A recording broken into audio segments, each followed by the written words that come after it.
So, now that Battlefield 5 is coming up on 4 months old at this point, let's check out what this game did differently than its predecessor in the graphics department. Now, both of these games run on the same build of the Frostbite engine, so it'll definitely be interesting to compare and contrast what DICE was able to do with 2 extra years of development and a different setting. But before we start the comparison, I think it's important that we mention the specs of the system we'll be using today. With a GTX 1060 6GB and an i3 8350K overclocked to 4.4 GHz, we were able to run both Battlefield 1 and Battlefield 5 on ultra settings at 1080p with a mostly locked 60 FPS. We also played through the entire opening levels on both games, and we'll be comparing aspects such as textures, model quality, and other effects to create a full graphical comparison between these two gorgeous games. So without any further ado, let's get into this comparison.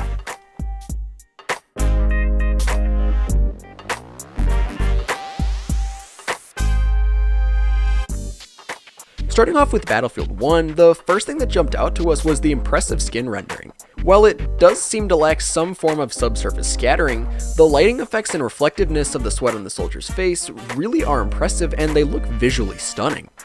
Moving from the character rendering, the ground detail also looks very well done, and the textures look natural and look rather realistic thanks to the physically based rendering and lighting. Ambient occlusion is also in full effect here, and it really does make the scene look absolutely gorgeous. This shot is also an appropriate place to bring up anti-aliasing, and as you see in this portion of the player's weapon, the edges look rather sharp, but there is a little bit of blurriness that could have been solved by using another form of anti-aliasing rather than the temporal TAA that is presented. Overall though, there is a noticeable lack of aliasing, and the image all around looks very clean and natural. In motion, this game still looks gorgeous thanks to the excellent motion blur, and later on in the level there's some pretty well done depth of field, but it does get a little bit excessive at times. So let's compare the opening from this to that in Battlefield 5. The most immediate change that's noticeable is the more vibrant colors and use of volumetric lighting. Tessellation is also in full effect here, and it looks very well done when looking at the footprints in the snow. Now, the one thing that doesn't look as good as in Battlefield 1 is the anti-aliasing. Battlefield 5 utilizes temporal TAA, which was also found in Battlefield 1, but this game also has an FXAA filter over the frame, which can cause these weird looking artifacts that only occur in motion. This combined with the motion blur creates a weird visual effect that admittedly isn't super noticeable unless you're looking for it, but it still is there and it looks kinda janky at times. But besides that little visual quirk, Battlefield 5 looks gorgeous, with excellent texture work and physically based lighting. While the lighting doesn't look as cinematic as what's found in Battlefield 1, it still looks incredibly natural, especially in sunlight-filled scenes. This tank section of the level highlights some incredible metal materials, as well as some gorgeous spark effects. If you remember back to 2017's Battlefront 2, the spark and debris effects seem to have been translated from that release and reused a visually stunning effect here.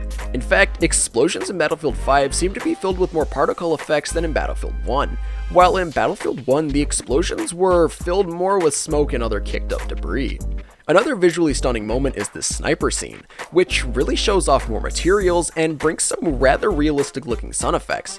Overall, when comparing the lighting of both of these games, they look incredibly similar, but also rather different. Battlefield 1 is going for a more cinematic and gritty tone, while Battlefield 5 is using brighter, more natural colors to build their world in a more believable way. Shadows are also rendered a bit differently in Battlefield 5, with a more gray and less contrasting tone that differentiates itself from the harsh blacks and deep shadows from Battlefield 1. But I personally think that both games' lighting is excellent, and they both have moments where the lighting can create some jaw-dropping effects.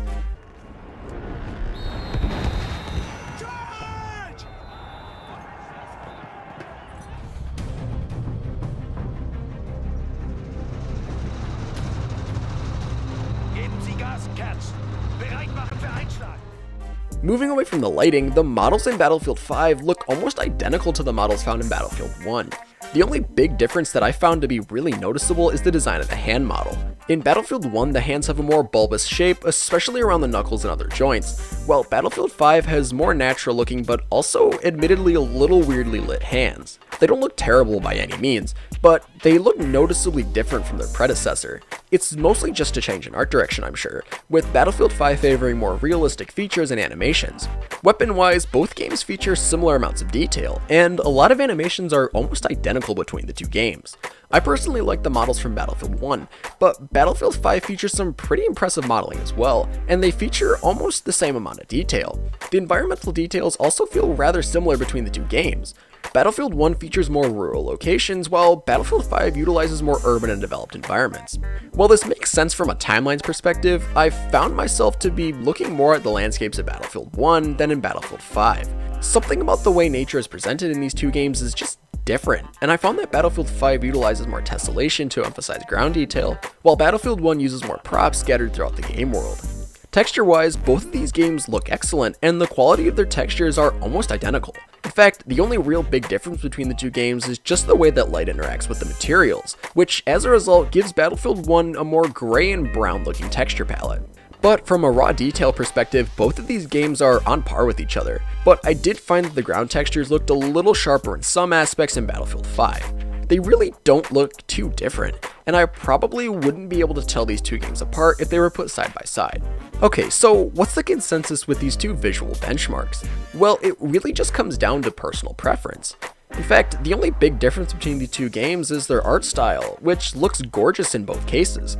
Battlefield 5 features more modern rendering techniques, but these features were also found in Battlefield 1, but just in a more primitive state. Volumetrics and particle effects are front and center in both of these games, and their beyond impressive lighting and modeling really work to sell this game's environment. Whether it's the war-torn countryside of France or the snow-swept cities of Norway, both of these games feature visually breathtaking scenes, and at times it's actually hard to distinguish the two. Both of these games are visually gorgeous, and I can't wait to see where DICE brings the Frostbite engine in the coming years. But also a quick note to add is that BioWare is also using the Frostbite engine to develop Anthem. So if what we're seeing with Anthem translates into Battlefield 6 or whatever the next iteration of the Frostbite engine is, I'm a little worried because at the moment Anthem doesn't run too well. But Battlefield 1 and Battlefield 5 are both still excellent games and they look amazing. So if you are interested in playing games that have amazing graphics, then these are definitely two of your go-to games.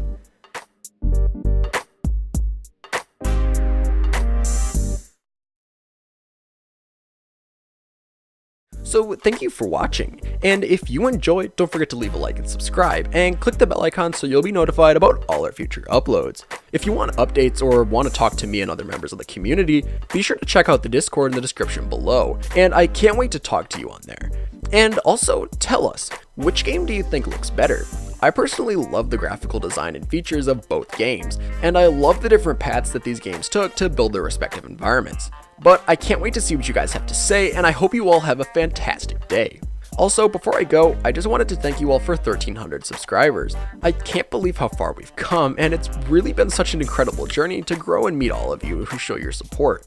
So thank you so much for all the support, and thanks again for watching, and I'll catch you in the next video.